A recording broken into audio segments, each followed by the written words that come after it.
Assalamualaikum warahmatullahi wabarakatuh. A'udzu billahi minasyaitonir rajim. Bismillahirrahmanirrahim. Alhamdulillahirabbil alamin. Wa bihi nasta'inu ala umurid dunya waddin. Wassalatu wassalamu ala asyrafil anbiya wal mursalin sayyidina Muhammadin wa ala alihi wa sahbihi ajma'in, amma ba'd. Rabbi israh li sadri wa yassir li amri wahlul 'uqdatam min lisani yafqahu qawli. Rabbi zidna ilman warzuqna fahman. Amin ya rabbal alamin. Wa sallallahu ala sayyidina Muhammadin wa ala alihi wasallam. Ibu-ibu sekalian yang dimuliakan Allah Subhanahu wa taala, sebagaimana hadis yang sering kita dengar sebagai motivasi bagi kita, sering dibacakan oleh yang mengisi materi, yang berbunyi majtama'a qaumun fi baitin min buyutillah yatluna kitaballah wa yatadarasunahu bainahum illa nazalat alaihimus sakinah wa ghasyiyatuhumur rahmah wa haffathumul malaikah wa dzakarahumullahu fiman indah. Tidaklah satu kelompok manusia, satu kaum berkumpul di salah satu rumah Allah seperti yang sekarang ini kita berkumpul di masjid ini. Kemudian mereka membaca Al-Quran, dibacakan Al-Quran, mereka membaca Al-Quran. Kemudian wa yatadarasunahu bainahum, mereka pelajari Al-Quran tersebut, tajwidnya, tafsirnya. Kecuali Allah akan turunkan ke atas mereka ketenangan, as-sakinah, wa ghasyiyatuhumur rahmah, dan Allah akan cucuri rahmatnya. Rahmat Allah bercucuran ke atas mereka. Kemudian para malaikat akan menaungi mereka, Kemudian ditambah lagi Allah sebut nama mereka satu persatu di hadapan Allah Subhanahu wa taala. Si fulan hadir di pengajian Al-Furqan hari Kamis. Allah sebut nama kita satu persatu. Artinya kalau Allah sebut di hadapan para malaikatnya, artinya dirahmati. Berarti dia ahli surga, insyaallah. Selamat daripada api neraka. Jadi kita dengan surga dan neraka ini sangat dekat sekali. Lebih dekat dari tali sepatu dikatakan. Man mata faqad qamat qiyamatuhu. Siapa yang mati berarti kiamat terjadi, kiamat pribadi terjadi pada orang tersebut. Kemudian kalau masuk kubur artinya bukan habis orang meninggal itu, cuma pindah alam saja. Dari alam dunia masuk alam kubur. Alam barzah, disebut alam barzah. Istilah kita alam kubur, tapi dia namanya alam barzah. Pertengahan. Dia muqaddimah alam akhirat. Muqaddimah alam akhirat. Termasuk alam akhirat. Makanya kalau ibu-ibu gali, misalnya satu lubang kuburan digali, dikuburkan di dalamnya dua orang. Yang satu ahli surga, yang satu ahli neraka. Yang ahli surga merasakan nikmatnya, nikmat taman surga di kuburan tersebut, di lubang tersebut. Namun sebaliknya, orang-orang yang ahli neraka dibakar di dalam kuburnya, disiksa berbagai macam siksaan sesuai dengan dosanya semasa di dunia. Seperti Nabi saksikan ketika Mi'raj, Nabi diperlihatkan tuh siksa, berbagai macam siksa kubur. Ada orang yang kepalanya ditimpuk batu yang besar sekali, dia telentang gitu. Depannya ada malaikat mengangkat batu besar, ditimpukkan kepalanya, hancur, jadi lagi, ditimpuk lagi dengan batu yang besar, hancur, sampai hari kiamat, tersiksa seperti itu. Itulah siksaan bagi orang yang meremehkan sholat. Dia lebih membela enaknya tidur di pagi hari, adzan subuh, nah dia tidak sanggup angkat selimut yang cuma berat sekilo, 1 kilo, 2 kilo, 3 kilo ya. Padahal beras sekarung dia panggul kuat. Tapi di waktu subuh itu mengangkat selimut tidak kuat. Cuma 1 kilo, 2 kilo beratnya kan. Nah itu seperti itu. Ada lagi siksa orang yang makan riba, berenang di lautan darah. Susah payah dia ke tepi, sampai di tepi dimasukkan batu yang besar ke dalam mulutnya, terbuka mulutnya besar, masuk ke dalam perutnya, lari lagi ke tengah-tengah lautan darah, balik lagi seperti itu. Begitulah sampai hari kiamat seperti itu, disiksa seperti itu. Nah, jadi makanya Utsman bin Affan kalau dia melihat kuburan sangat takut sekali, menangis sejadi-jadinya melihat kuburan, apalagi masuk dalam kuburan, apalagi gali kuburan. Lihat kuburan dari jauh aja udah ketakutan luar biasa, menangis sampai membasahi janggutnya. Ada yang bertanya, wahai Utsman bin Affan, kenapa engkau begitu takutnya melihat kuburan? Padahal engkau mendengar cerita tentang neraka, tentang sorga, engkau biasa saja. Tapi melihat kuburan engkau begitu dahsyatnya menangis. Utsman bin Affan menjawab, karena saya mendengar Nabi bersabda, innal qabra awal manazilul akhirah. Yang mafhumnya bahasa kita, Nabi bersabda, saya mendengar Nabi bersabda, sesungguhnya kuburan ini merupakan langkah awal menuju akhirat.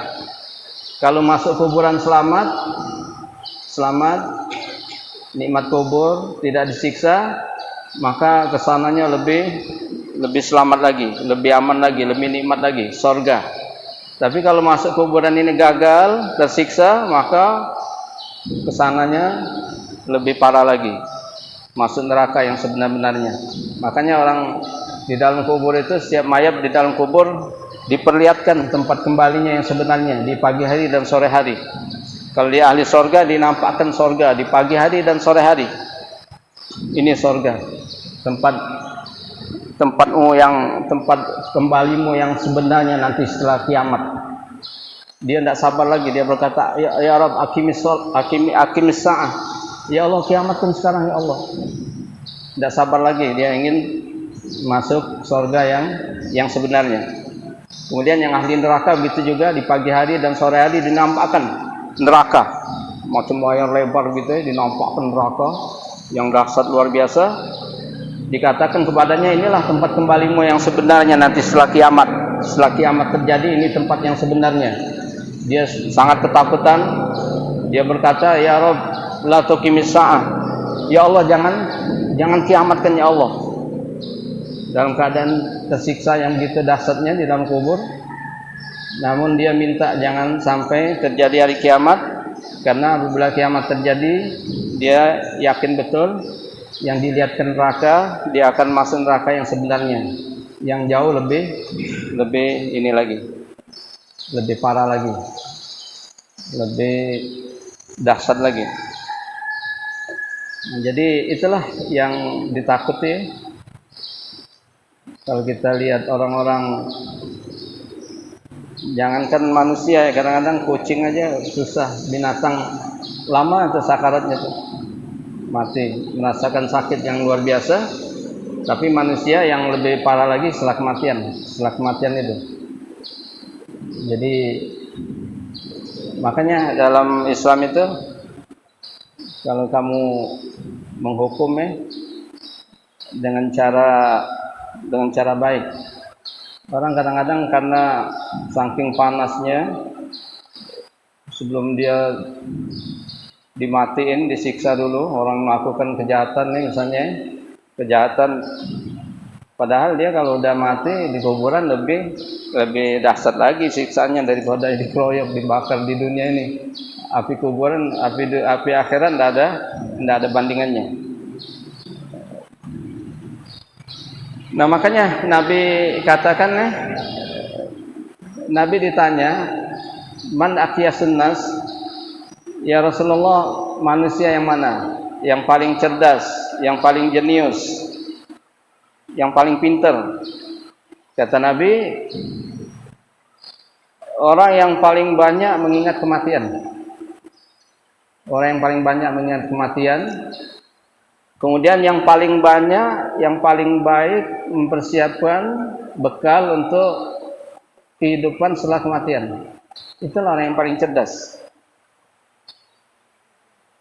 Al-Qayyis man dana nafsahu wa amila lima ba'dal maut. Di dalam hadis yang lain dikatakan Al-Qayyis ini orang yang cerdas, orang yang pintar, orang yang jenius, adalah orang yang selalu memperbaiki dirinya, bertaubat, mawas diri, introspeksi diri, kemudian dia selalu membuat persiapan untuk menghadapi kehidupan setelah kematian.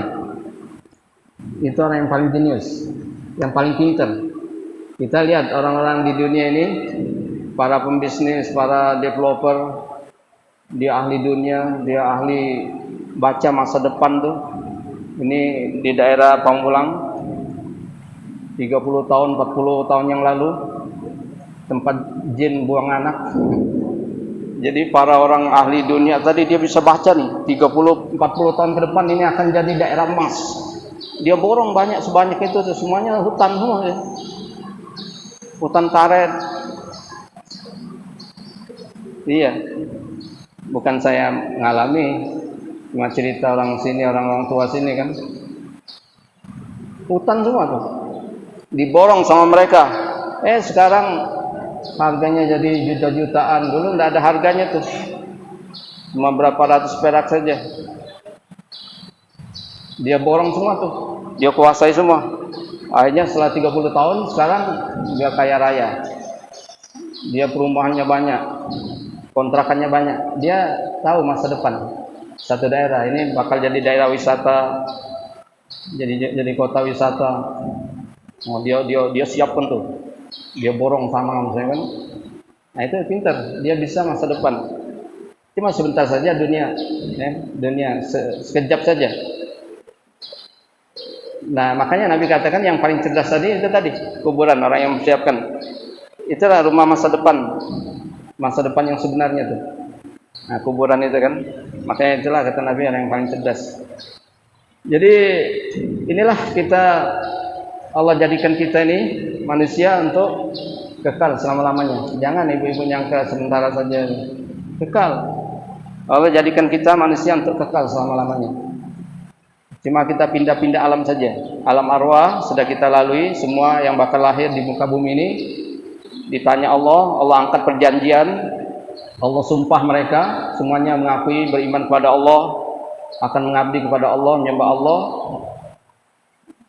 Tiba-tiba setelah lahir ke dunia, gemerlapan dunia, hawa nafsunya, setan, sehingga dia lupa. Tuh. Akhirnya tersesat jalan. Jadi hawa nafsu, setan lagi, dunia itu juga yang menggerogoti kita, dunia. Kemudian setan, hawa nafsu kita.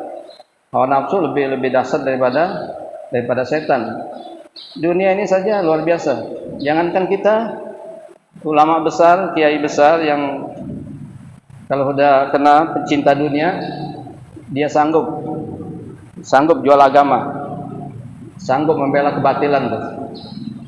Karena ingin dapatkan keuntungan dunia saja, ingin dapatkan bisnis, kedudukan, pangkat di dunia ini, sanggup seperti itu, sanggup mengorbankan rakyat, mengorbankan orang lain tuh, sanggup menghabisi nyawa orang sekalipun.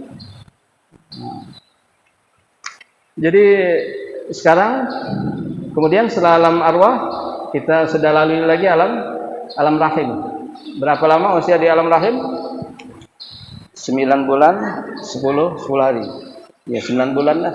Ada yang kurang dari 9 bulan prematur ya. Ada yang lebih ranum ketuaan. Jadi 9 bulanan tuh. Nah, masa di alam rahim panjang lebar dijelaskan dalam Al-Qur'an, dalam hadis. Dalam hadis Arba'in dikatakan manusia, proses kejadian manusia di alam rahim 40 hari berupa mani. 40 hari saja tuh. Kemudian setelah 40 hari mani ini berubah menjadi segumpal darah 40 hari. Kemudian darah ini segumpal darah berubah menjadi segumpal daging selama 40 hari juga. Nah, setelah itu baru Allah tiupkan ruh. Jadi ada ruhnya, ada nyawanya setelah 120 hari di dalam rahim. Artinya 4 bulan. Nah, inilah alam kita sekarang nih, alam penentuan nih. Dikatakan al-umur qasir walakin yuhaddidul masir. Umur manusia di muka bumi ini, di dunia ini amat sangat singkat sekali. Namun dia menentukan nasib yang sebenarnya nanti setelah kematian. Singkat. Kita singkat saja, macam mimpi saja deh. Baru kita kemarin baru ingat teman-teman di SD masih ingat deh. Atau udah punya cucu, udah terasa tuh. Jumat, Kamis, atau udah Kamis lagi. Transit. Jadi jamaah mau ke Mekah, ke Saudi Arabia, nah pesawatnya transit di Dubai 2 jam. Transit di Sri Lanka 4 jam misalnya kan, itu transit. Dunia seperti itu. Cuma 2 jam transit di Dubai, mau poya-poya di sana, mau bangun di sana, cuma 2 jam, tidak mungkin kan? Makanya orang-orang yang kerja di Saudi itu orang Pakistan, orang Bangladesh, orang dari mana-mana, orang Indonesia, dia di sana nyewa rumah cuma satu kamar aja, satu bilik saja, sederhana, makan sederhana. Padahal gajinya gede. Orang-orang kita yang di sana jadi manajer, wah belasan ribu real. Tapi di sana dia sederhana, karena itu bukan negeri dia.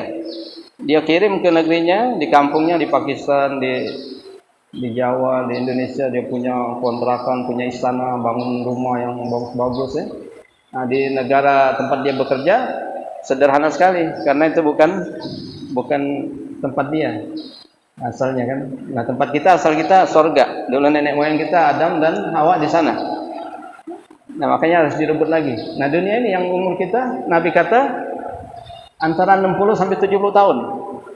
Usia umatku 60 sampai 70 tahun. Nah, Nabi sendiri contohkan umur usia beliau 63 tahun. Nabi meninggal 63 tahun. Sahabat yang paling mulia Abu Bakar juga 63 tahun. Kemudian Umar juga 63.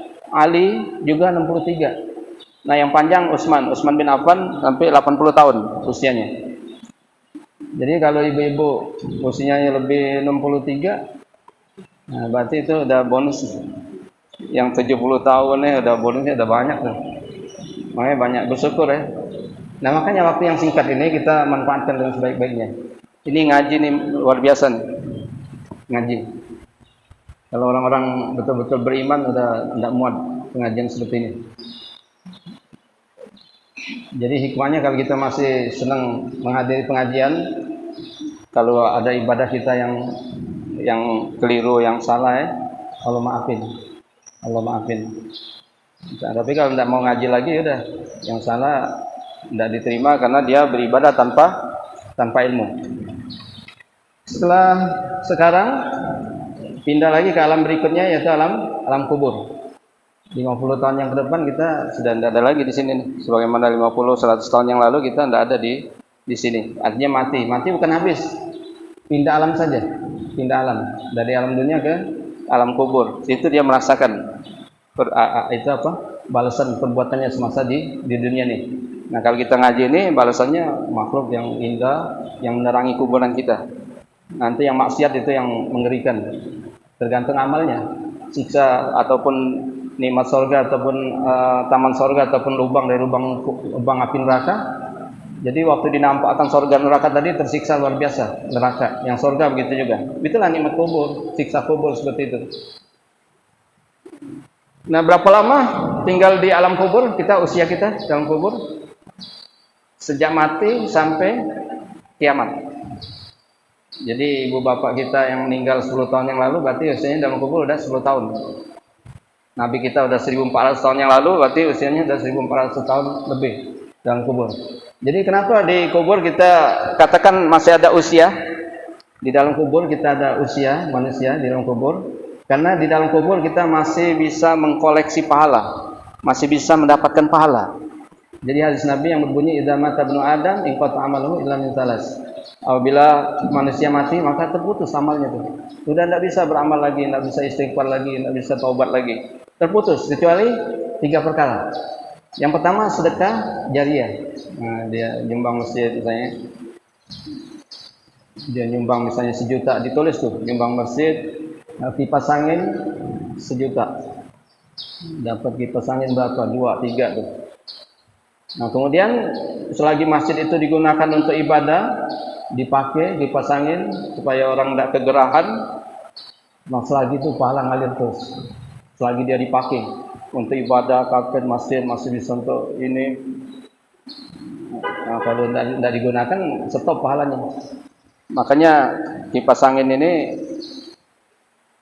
ya jadi kalau misalnya apalagi gerah ya, kadang-kadang ada orang yang masuk tuh langsung matiin kipas angin. Yang lain kepanasan deh. Dia masuk tuh langsung matiin kipas angin. Habis sholat tuh langsung matiin tuh. Kasihan orang yang jariah itu tuh. Itu kalau dipakai tuh ada pahalanya. Jadi dioptimalkan tuh supaya orang dapat pahala yang sedekah kan. Nah, kalau yang tidak suka angin dia menjauh aja, menjauh dari kipas angin kan. Kadang-kadang aneh, dan rumah sendiri ada AC tuh di masjid. Iya. Nah, alam kubur masih mendapatkan pahala. Yang pertama amal jariah, yang kedua apa? Ilmu yang bermanfaat. Ilmu nih kita nih setelah kita dapat kita sampaikan lagi sama anak kita, suami kita, diamalkan terus. Kita udah meninggal, yang ilmu yang kita sampaikan tadi, video yang kita share tadi yang baik, channel YouTube yang menyebarkan kebaikan kita dukung, hanya maju-maju. Kita udah mati, pahala terus mengalir kepada kita. Itu yang baik, ilmu yang manfaat, ilmu yang ini. Tapi kalau ilmu yang jahat kita sebarin, dapat maksiat jariah juga, dosa. Dia udah meninggal, dia udah nge-share ini misalnya film-film video yang tidak senonoh tuh, hanya disebarkan orang kemana-mana tuh. Dia udah mati, dosanya terus ngalir gara-gara dia tuh. Ilmu yang manfaat. Kemudian yang ketiganya anak yang soleh. Anak yang soleh, kalau kita udah didik jadi anak soleh, sudah semua amal kebaikan dia, sholatnya, zikirnya, sedekahnya, kebaikannya semuanya otomatis ngalir kepada kedua orang tuanya. Karena orang tuanya yang mendidik, yang melahirkannya, sebab orang tuanya. Walaupun anak itu tidak berdoa. Jadi dalam hadis itu ya doa lahu, mendoakan keduanya itu, doa itu tambahan saja. Jadi walaupun dia tidak berdoa, otomatis nyampe ke orang tuanya. Namun kalau anak itu tidak soleh, walaupun dia berdoa sampai keluar air mata darah, tidak dikabulkan oleh Allah SWT. Tidak soleh soalnya kan. Jadi ya doalah, ada hadis itu, anak soleh yang mendoakan keduanya, mendoakan itu cuma tambahan saja. Jadi walaupun dia tidak berdoa, dia soleh, otomatis semua kebaikan dia orang tuanya dapat. Nah itulah. Iya, kalau dia misalnya tidak soleh, dia tidak sholat, bagaimana doanya akan dikabulkan? Iya, dia doakan orang tuanya sampai nangis, sampai keluar mata darah. Ya Allah, orang tua saya ampun. Tidak dapat. Iya, jadi kalau dia soleh, walaupun tidak berdoa, dapat orang tuanya. Nah itulah kita ngambil berkah tadi, hadis tadi, membaca Quran di masjid, mempelajarinya. Itu tadi kita praktekin, kita baca. Tolong ikutin saja ibu-ibu ambil berkah hadis tadi, yang baca Quran di masjid, mempelajarinya, maka Allah turunkan ketenangan, Allah curi rahmatnya, Allah malaikat menaunginya. Bukan malaikat cuma naungin saja sampai ke langit sana, mendoakan orang-orang yang di bawahnya, yang hadir di situ dengan doa kebaikan baik dunia maupun akhirat. Jadi kalau kita mau kabul hajat nih, waktu kita ngumpul di majlis seperti ini, berdoa dalam hati kita tuh, ada hajat apa ya Allah kabulkan. Nah, kita baca, kita mulai dari surat yang sangat penting, surat Al-Fatihah. Surat Al-Fatihah ya. Ikutkan saja karena ibu-ibu sudah lanyah sekali, sudah hafal luar kepala ya. Iya. Nanti kita bahas kelebihan keutamaan surat Al-Fatihah ini. Tajwidnya kita singgung sedikit. Ikutkan. A'udzubillahi minasyaitonir rajim.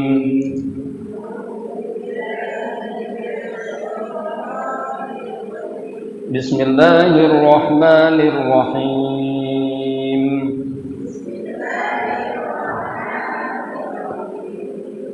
Alhamdulillahi rabbil alamin.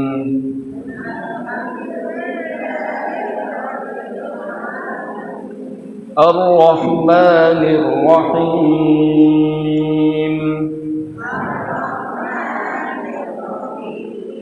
Maliki yaumiddin.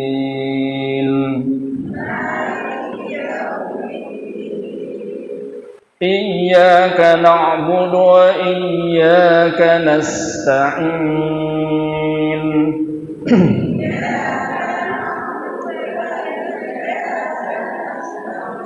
Ihdinas siratal mustaqim.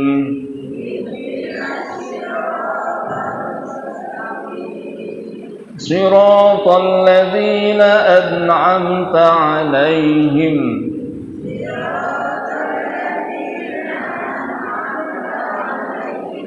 ghairil maghdubi 'alaihim waladdallin.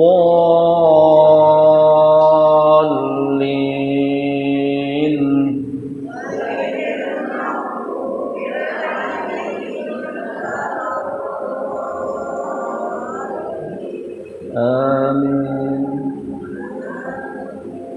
Ya. Kita singgung tajwidnya sedikit. Ini yang sangat penting, ayat yang berbunyi Iyyaka na'budu wa iyyaka nasta'in. Ya-nya ada sabdanya, ada tasdidnya. Jangan lupa ditekan bacanya. Iyyaka. Ada sabdanya ditekan. Iyyaka. Jadi hanya kepadamu. Na'budu, kami menyembah. Ada sebagian ibu-ibu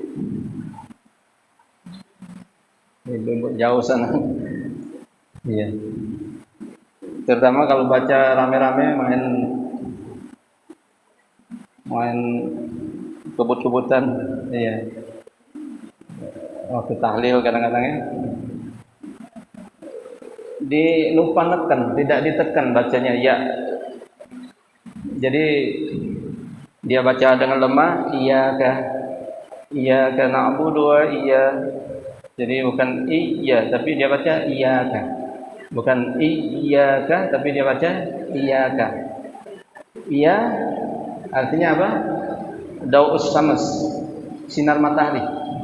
Jadi iyyaka, sinar mataharimu. Na'budu yang kami sembah. Jadi beda dia baca tanpa ditekan, dia hilangkan tasdidnya.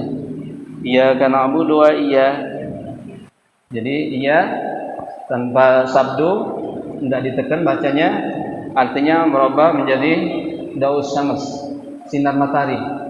Jadi iyyaka na'budu, sinar matahari yang kami sembah.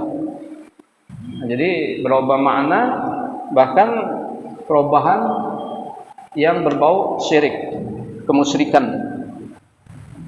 Bahaya sekali orang yang baca seperti ini. Nah, yang tidak tahu dia salah baca seperti itu, tapi dia masih belajar, masih ingin perbaiki, Allah maafin kesalahannya tuh.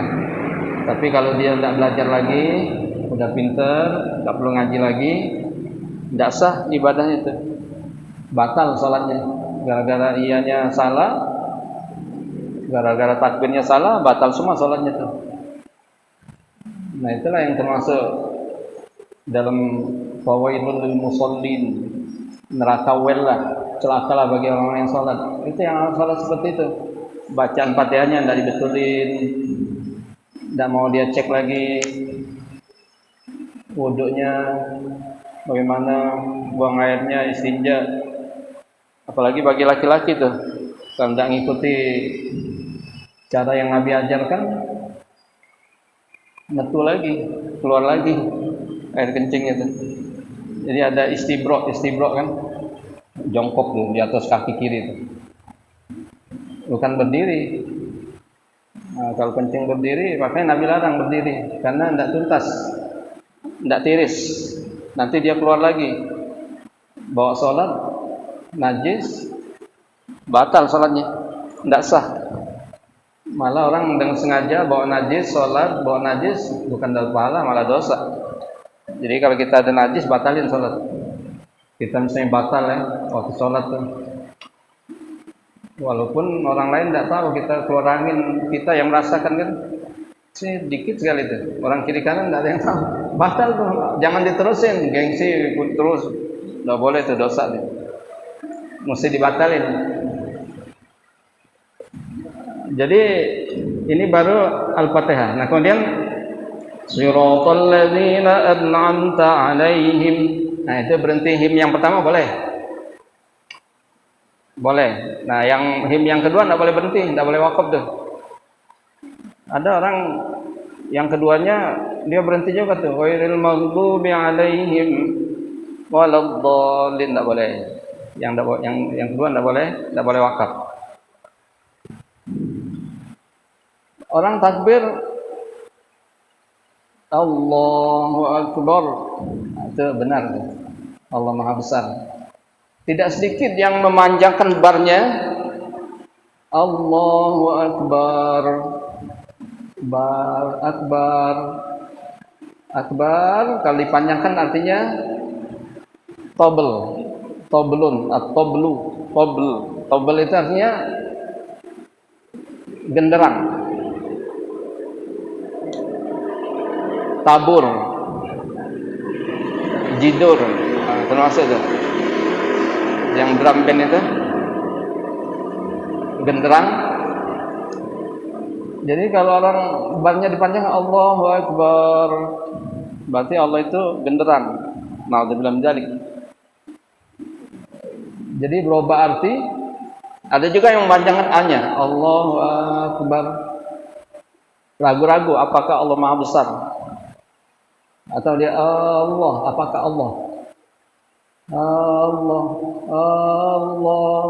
Nah, itu karena lagu-lagu ngelantur seperti ini. Nah kalau waktu dia takbiratul ihram kayak gitu, Allah, batal salatnya. Allah. Kalau dia panjangkan A-nya, Allah, apakah Allah? Allah, apakah Allah Maha?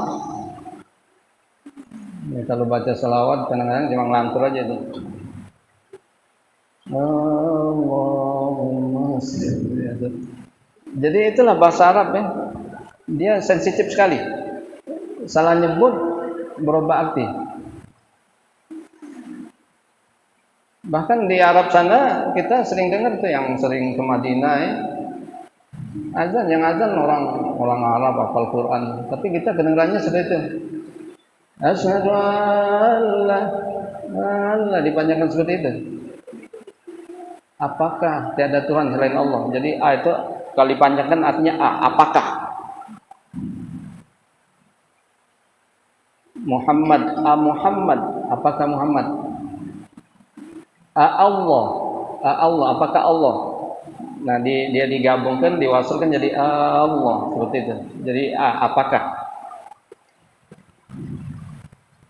Kemudian nama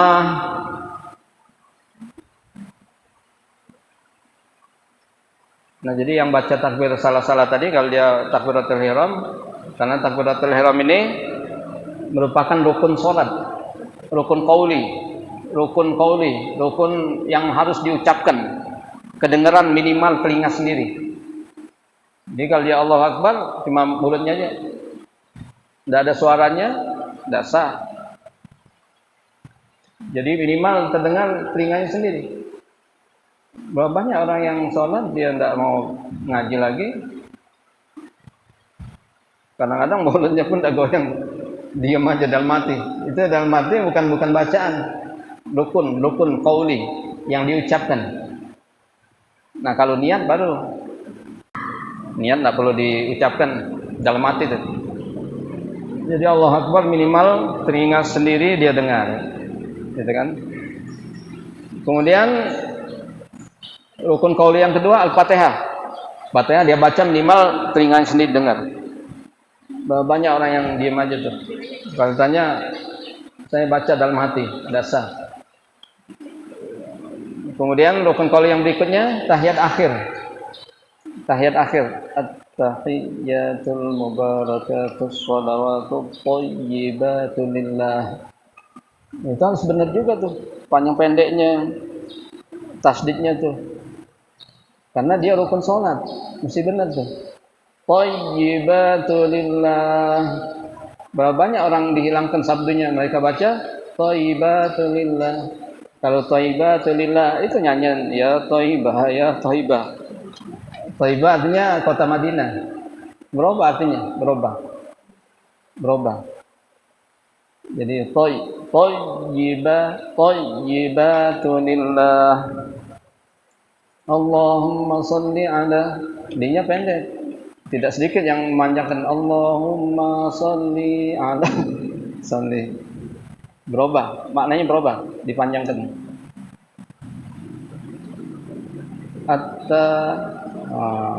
Seharusnya pendek dia panjangin. Yang seharusnya at-tahiyah, ya-nya dihilangkan lagi sabtunya, parah. Yang seharusnya ditekan at-tahiyyatul. Lihat di channel YouTube kita bagaimana baca tahiyat yang benar. Ada video pendek tuh, dia berulang terus, ngulang-ulang, dia otomatis ngulang-ulang sendiri itu. Nah kita sering simak, lihat berkali-kali udah bisa.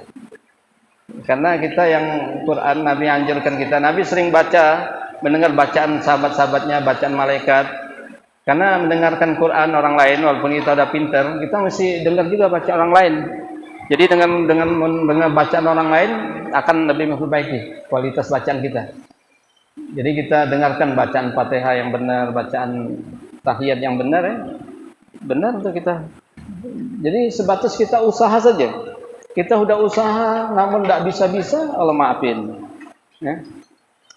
Misalnya orang nyebut zalidu allazi, tetap dia allazi.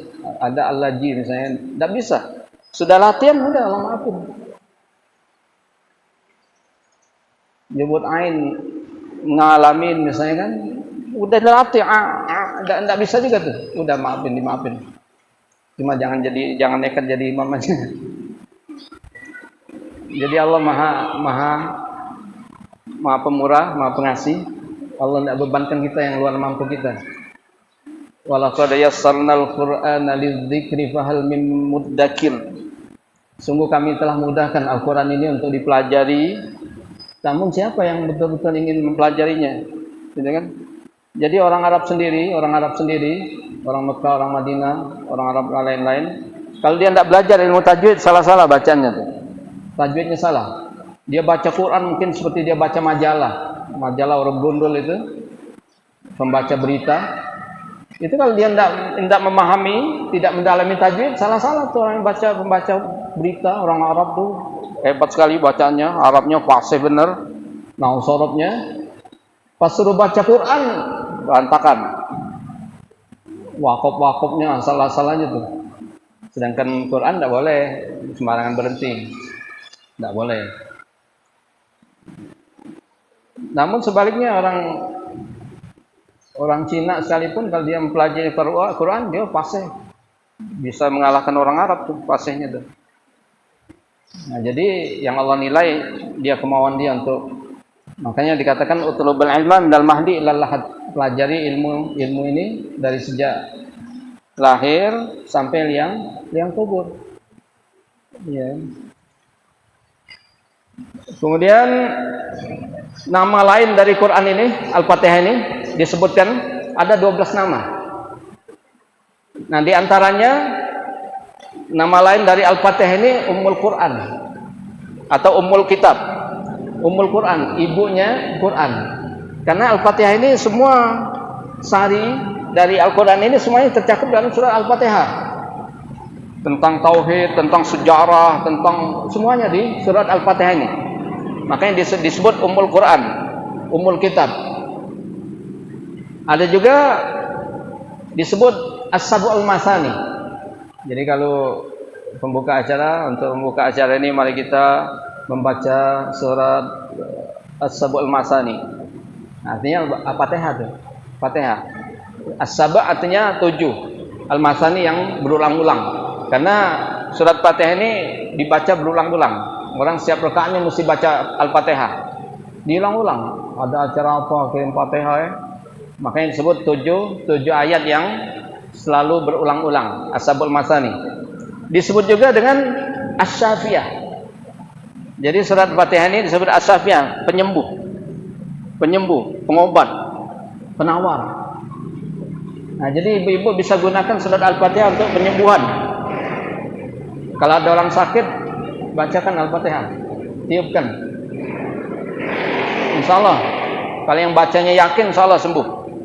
Jadi dulu pernah rombongan sahabat Nabi masuk ke suatu kampung. Lantas mereka di kampung itu tidak dihargai oleh penduduk kampung. Tidak ada yang melayani mereka, ngasih makan mereka. Sedangkan mereka tamu dari jauh, kelaparan, tidak ada tempat tinggal. Akhirnya ketua kampung di kampung tersebut kena sengat kalajengking. Diobati dengan segala cara, tabib bermacam-macam datang ngobatin, tidak sembuh-sembuh. Bahkan dia makin parah, makin mau mati.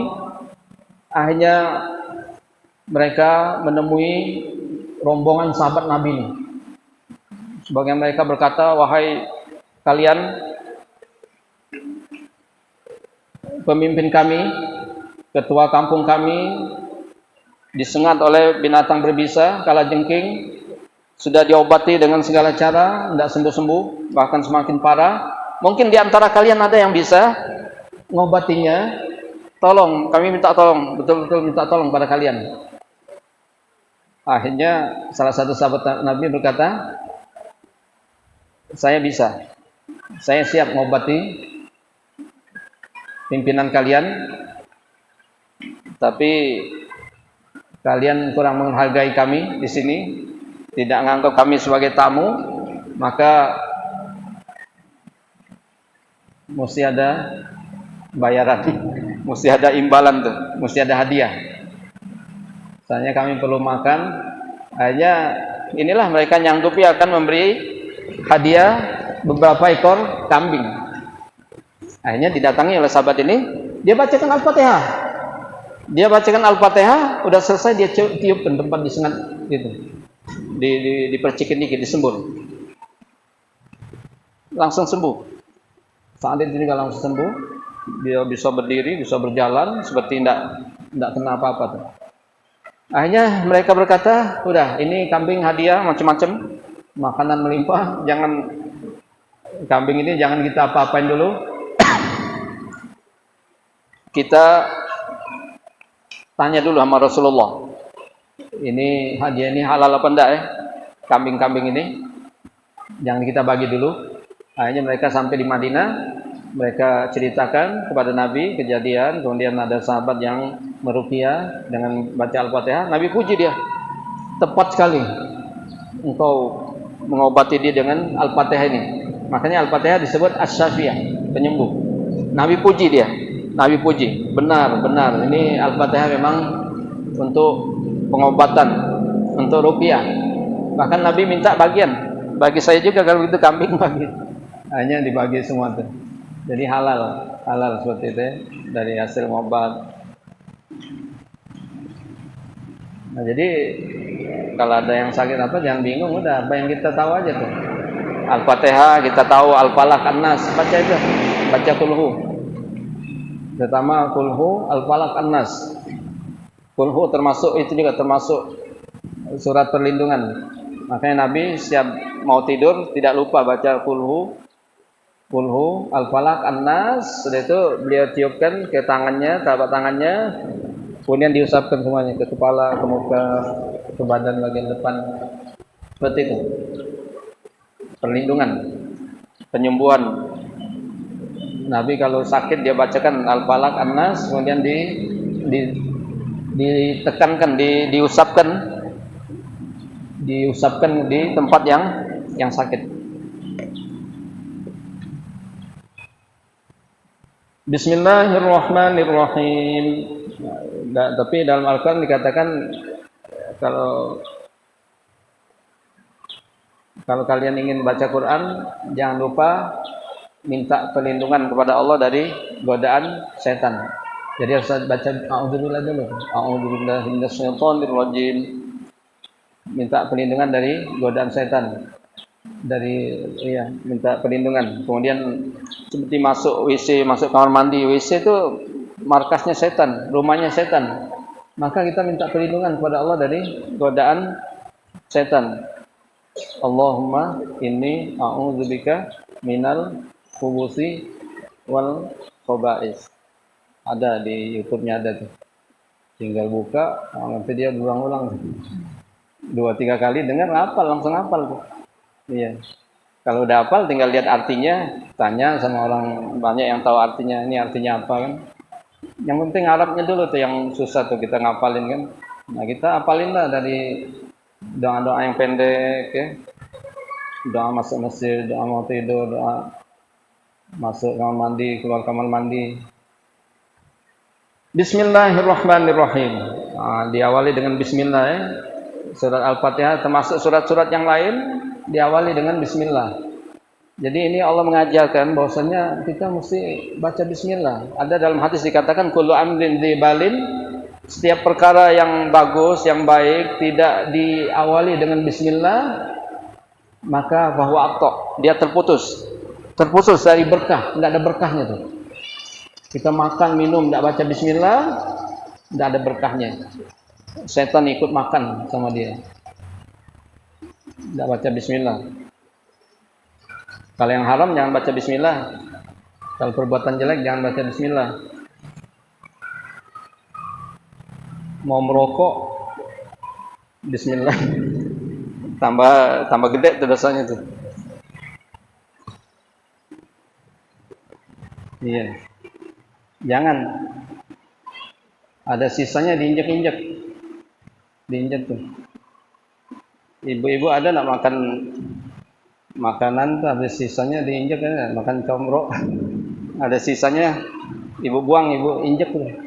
Enggak boleh, dosa tuh injek makanan ya. Injek. Kecuali yang diinjek-injek ini rokok. Jadi kalau dia buang puntungnya diinjek kan. Ada enggak ibu-ibu orang yang makan, minum di dalam WC sambil leek, sambil ngopi misalnya kan, atau sambil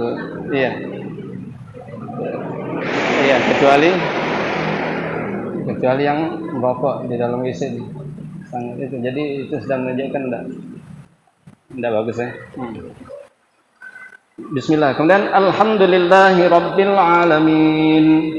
Allah ajarkan kita, ya ini setelah ini waktu habis kita selesai.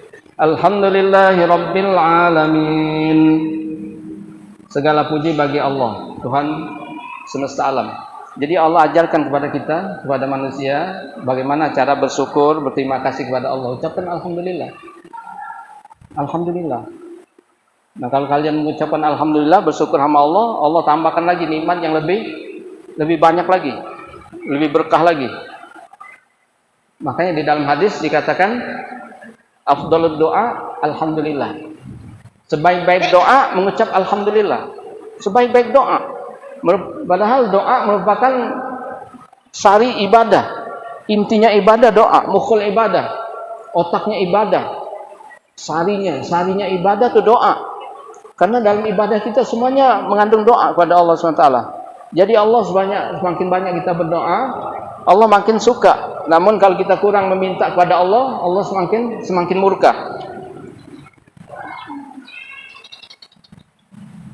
Makanya, dan juga bukan berarti Allah mesti diminta dulu baru dia kasih, enggak. Jadi kita berdoa itu sekedar untuk menunjukkan ketergantungan kita, kelemahan kita kepada Allah. Allah makin suka.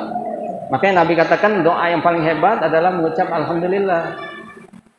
Kita selama ini menyangka alhamdulillah la ilaha illallah subhanallah, zikir ya. Kita nyangka zikir, ya zikir juga. Tapi Nabi tegaskan dia doa yang paling hebat, doa yang paling baik. Kenapa dikatakan doa? Padahal kita segala puji bagi Allah. Mana yang doa? Nah, doanya itu tadi. Allah berfirman, la in syakartum la azidannakum. Kalau kalian bersyukur kepadaku, maka aku akan tambahkan nikmat yang lebih banyak lagi. Nah, jadi orang yang mengucap alhamdulillah, alhamdulillah itu berarti dia minta tambahan nikmat yang lebih banyak lagi tuh. Dapat duit 5.000 perak, alhamdulillah. Dia artinya minta tambahan yang lebih besar lagi. Dia baca alhamdulillah, nanti Allah kasih 5 juta, 5 miliar, lebih banyak lagi.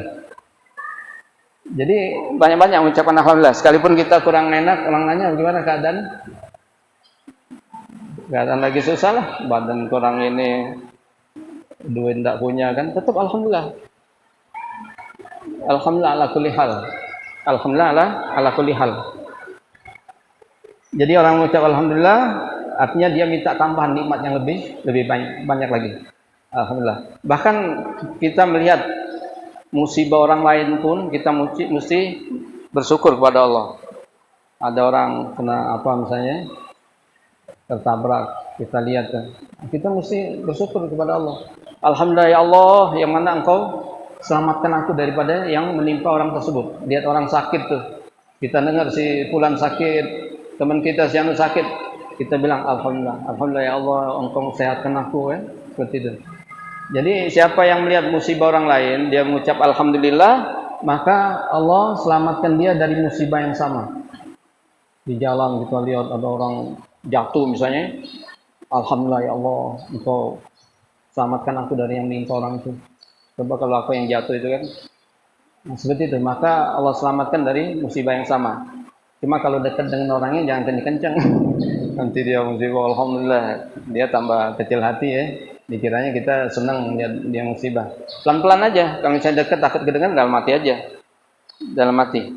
Jadi kita disuruh banyak bersyukur kepada Allah. Allah ajarkan cara bersyukur, terima kasih kepada Allah, yaitu mengucap alhamdulillah.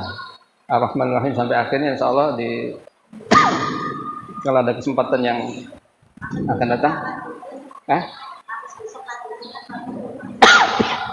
Insyaallah ya. Iya, soalnya sebentar lagi mau libur. Iya. Insyaallah. Kita tetap dengan doa. Siapa yang baca doa? Sekalian ya. Iya. Al-Fatihah. A'udzubillahi minasyaitonir rajim.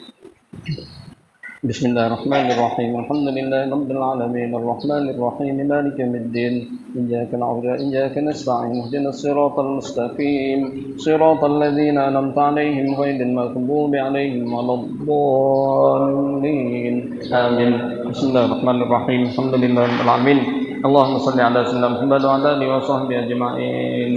اللهم إنا ظلمنا أنفسنا ظلما كثيرا ولا يغفر الذنوب إلا أنت فاغفر لنا مغفرة من عندك وارحمنا إنك أنت الغفور الرحيم. اللهم انصر سلوكنا لطاعتك. اللهم انفعنا بما علمتنا وعلمنا ما ينفعنا وارزقنا علما تنفعنا. اللهم ارحمنا بالقرآن. اللهم ارحمنا بالقرآن. اللهم ارحمنا بالقرآن. اللهم يا دافع البلاء، الله يا دافع البلاء ادفع عنا البلاء في الدين والدنيا والآخرة. الله يقضي الحاجات، الله يقضي الحاجات، الله يقضي الحاجات، اقضي جميع حوائجنا، حوائج الدنيا والآخرة. ربنا اغفر لنا ولوالدينا ولأصحاب الحقوق علينا ولمشائخنا ولجميع المسلمين والمسلمات والمؤمنين والمؤمنات الأحياء منهم والأموات. ربنا آتنا في الدنيا حسنة وفي الآخرة حسنة وقنا عذاب النار. وصلى الله على سيدنا محمد وعلى آله وصحبه وسلم والحمد لله رب العالمين والسلام عليكم ورحمة الله وبركاته سبحانك اللهم وبحمدك أشهد أن لا إله إلا أنت أستغفرك وأتوب إليك